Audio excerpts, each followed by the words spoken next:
Welcome back to another episode of Girls Know Nothing. If you're watching on YouTube, you'll probably realise that I'm actually not sat in my normal chair and I'm sat very comfortably in my guest chair. That's because I thought for our Christmas special, you're going to hear me chat away about myself for 20 minutes. So if you're one of those trolls that tells me I've only got a face for radio, you're going to absolutely hate this if you're watching it. And you're also probably going to hate it because you hate the sound of me talking about myself. But what can I tell you? It's my podcast. You're just going to have to suck it up and deal with it. I put on my Instagram story 12 hours ago, a story to say that you can ask me whatever question you want because I am shocking at answering Instagram Q&As. I said that no topic was off limits. I did set a couple of rules, like, for goodness sake, stop asking me out on a date via my Instagram Q&A box because it's jarring and it's always going to be a no. I also said to not ask me about like stupid, like non-podcasty questions, which obviously, you know, certain people can't read. So I did get asked about a million times when I got my belly button pierced, which I didn't think was going to be a hot topic for conversation, but here we are. I did get a very random mixed bag of questions, some very serious, some not. And I think that it's one of the joys of my life is that I am, to my friends, and the most unserious person you'll probably ever meet. But I guess to people that follow me on social media, I talk about such serious topics, I have to be serious. So I don't really know how this episode is going to go.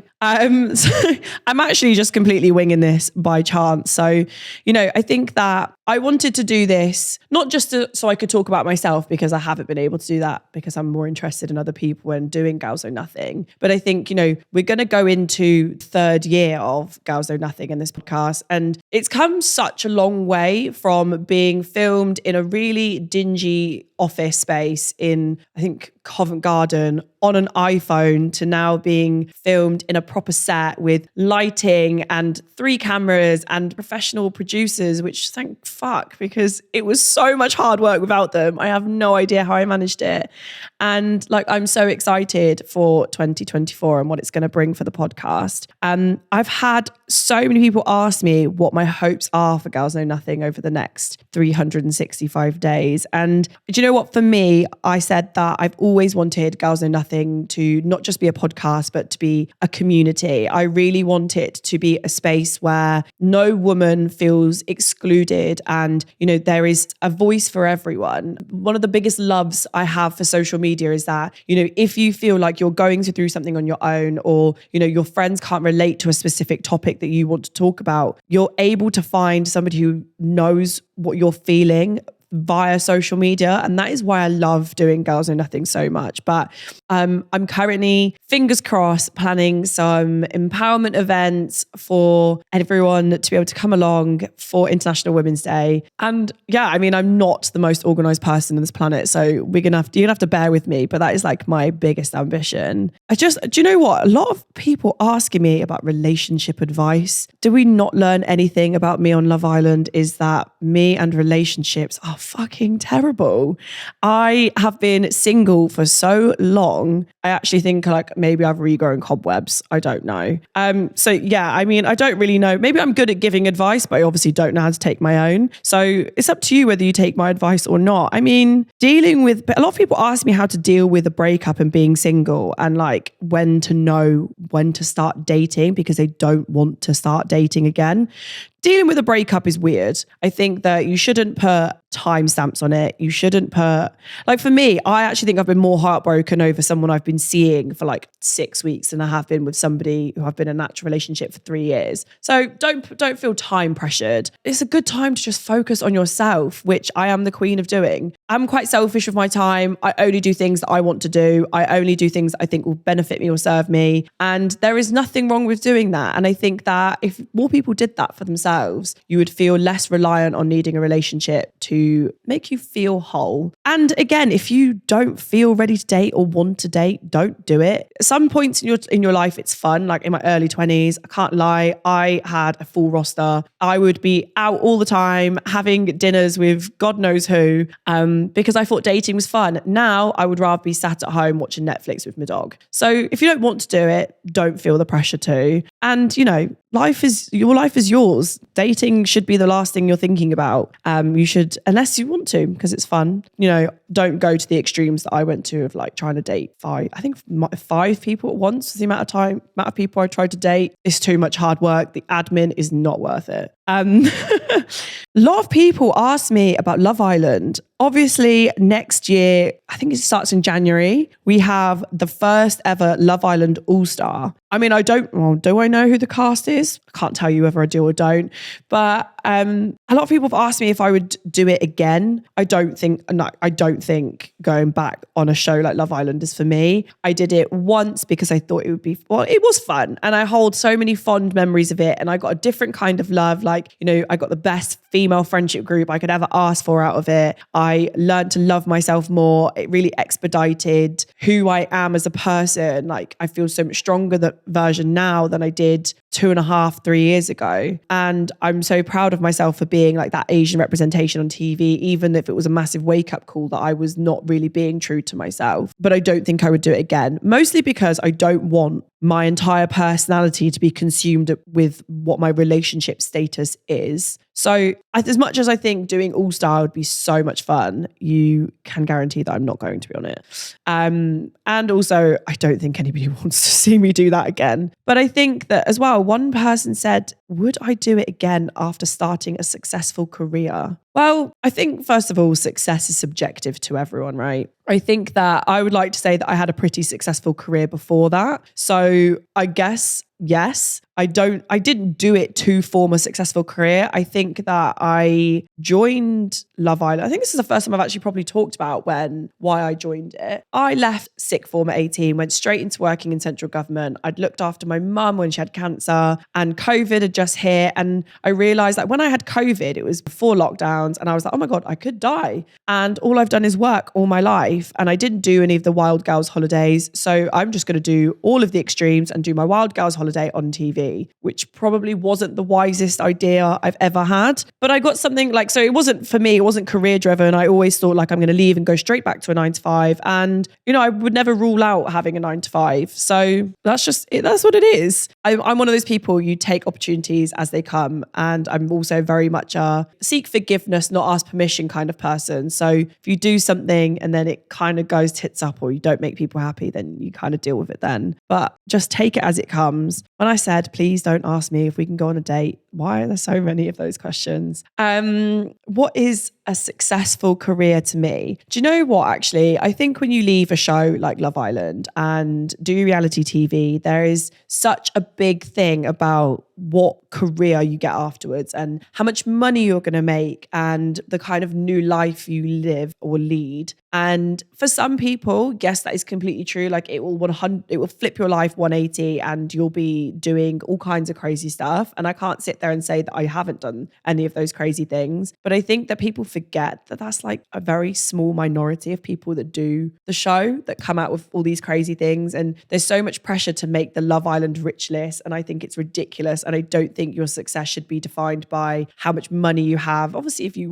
want to be comfortable, but having excessive amounts of money isn't success to me, or having ridiculous amounts of followers isn't successful to me. I think I define success as being sat here talking about things that I find important, being able to give every woman, no matter what industry she comes from, what career path she's decided to take, or even if she just doesn't want a career, a voice, an opportunity to be listened to. And Girls Know Nothing is a passion project because I've had OnlyFans creators, I've had politicians, like I've had actual MPs sit in the studio, and every woman is so different. But I think that's one of the most amazing things about what I do is that I get to experience that, which kind of leads on to my question about who my favorite guest is. And I think I don't think I'd ever be able to answer who my favorite guest is or who I found the most inspirational, because I think every single person has been an inspiration in their own right and in their own way. And I think it would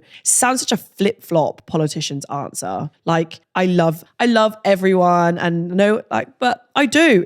Otherwise they wouldn't be here. Like, I wouldn't ask them to come here if I didn't think that they possess an amazing quality or they've done something that's worth beating the drum about. Do you know, like sitting here and just waffling, I miss that. I need to go and do more podcasts to just waffle. But I don't know.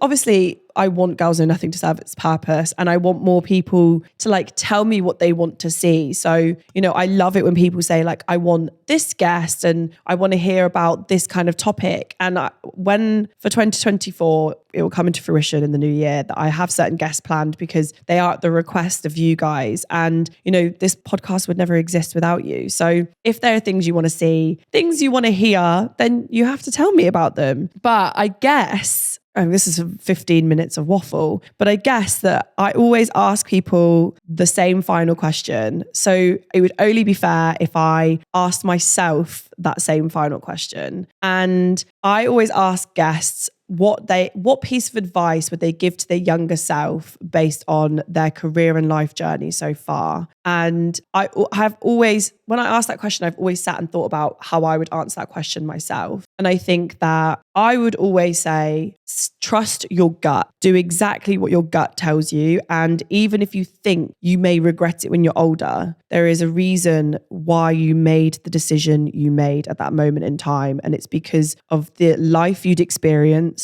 of the way you feel. And that is perfectly okay. And that's where I get the motto of seek forgiveness, not asking for permission, because you can always fix things and there's no sense of regret that way. And also as well, I think that don't force yourself to grow up too quickly. I think there were a lot of circumstances in my personal life that made me grow up a lot quicker than maybe I necessarily wanted to, which if you know me personally in my adult life, you could tell kind of shows because I always told my dad that I'd be a grown-up at 25, but I think past 25, I've done the complete opposite. And now I act more 18 now than I did when I was actually 18. But I think that that's a result of trying to force myself to grow up too fast, and that life is just too damn short. Like, not many people know, but my dad felt very, very unwell earlier this year. He had a heart attack, and to see your strongest, what I've always looked at as my strongest parent physically, to be unwell is like a massive wake up call to like, life is just too short. And when people say, how do you deal with trolls and comments? Life is too short for me to give a fuck about what people say about me or about what I do or how I look. And yeah, it's hard to hear it and it's hard to read it, but at the end of the day, like, your opinion of me is not as important as my opinion of myself. So if you've made it to the end of this 15 minutes of chat, then you are an amazing human being. I can't wait to take you on my journey to 2024 with me. And we know, if you know me, you know that I'm a heavily political person. 2024 is going to be an absolutely wild year. So who knows? Coming into 2025, I could have MP after my name. I could also be, could you imagine if Girls Know Nothing goes to the House of Commons, takes it to Parliament, be waving my little pink flag around? Because I'm a sucker for cute montages. If you look at my Instagram, you'll know that. I thought it'd be really, really cute to put together a beautiful montage of all of the wonderful guests that I've had in 2024. Obviously, because I can't pick my favourite, I have to show all of you. And I am so grateful for every single person that's given me even a second of their precious time. So here is my 2024 Girls Know Nothing sum up. Just like a whole grid of my belly button. I was like, do you want to see it? I actually do. There's nothing weird. There's nothing wrong with your belly button. You know what it is though? It's because it's like a line. I mean, they're probably going to come for you anyway after this. I know. Just I do say, it. love me. I love your bold head. Boldy. I'm a street fighter. What? Street? Sharon comes in with the elbows. That's all right. I won't fight. I mean, I'm not a fighter. I'm a lover, not a fighter. But if you annoy me, I'll drag you.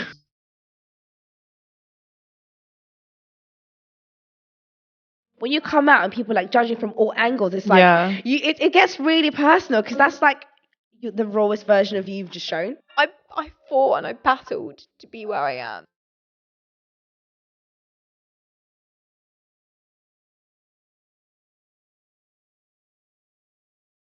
And I always thought that TikTok was so cringy.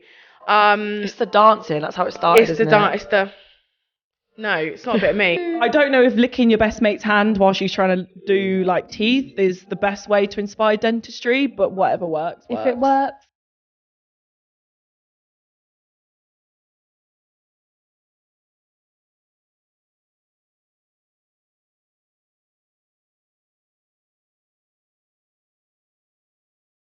You are like playing hard to get a bit. You don't want to just throw yourself. Me. I've never played hard to get with you, I don't think. I think I've made my intentions very clear from day one. No, I've lost 4 toenails this year. Yeah, so did I. My big toes. Okay, I didn't lose my big toes. My 2 big toes. That's disgusting. Yeah, they came off. They came off in a club on holiday. It was really bad. We walked outside. Me and Mol walked outside and we looked down and I was missing a whole toenail.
Woo!